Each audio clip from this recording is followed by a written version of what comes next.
Hello guys! Welcome back to my YouTube channel!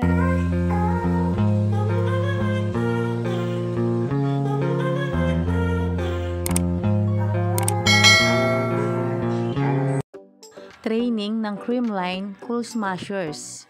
Kasama na nga nila si Bea De Leon. Mukhang komportable naman dito si Bea. Ang iba naman kasi dito sa Creamline ay mga kaibigan niya. Dedicated talaga sa laro si Bea De Leon. Nakakapanibago pero nakaka-excite pa rin manood na kasama na si Bea De Leon sa Creamline. At heto naman ang naging reaksyon ni Camille Cal kay Ivy Lacsina. Makakasama na niya ang kanyang kaibigan sa kanyang team. Sobrang close si Camille at si Ivy dahil noon pa man ay magkaibigan na ang dalawa. Kaya natatawa na lang si Camille Cal.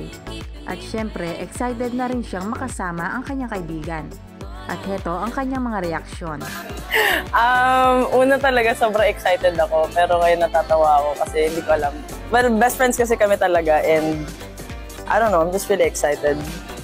Kasi sobrang nakakatawa. 100/10. Oo, ganun. Yes, somehow yes. Pero more than that, alam ko kasi she's looking forward sa coaching ni Coach Taka.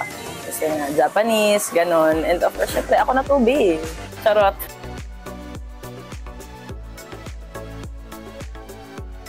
Ako honestly, hindi ko alam kung anong pwedeng mangyari. Pero since mag-best friend naman kami, siguro naman ma-workout namin kung ano man yung mga nawala namin connection sa tagal lang hindi namin pagsasama.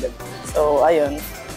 Feeling ko okay lang naman yan. Batok-batok ka na lang namin isa't isa pagka bumalik ka na, ang tagal mo, shadow ka na. Charot. Gandaan mo yung follow mo sa tanggal. So, ayun na nga guys. Kung nagustuhan mo ang video nito, huwag mo naman sanang kalimutang mag-like at mag-subscribe. At pakipindutin mo na din ang notification bell para lagi kang updated sa aking mga videos. Thank you! Bye!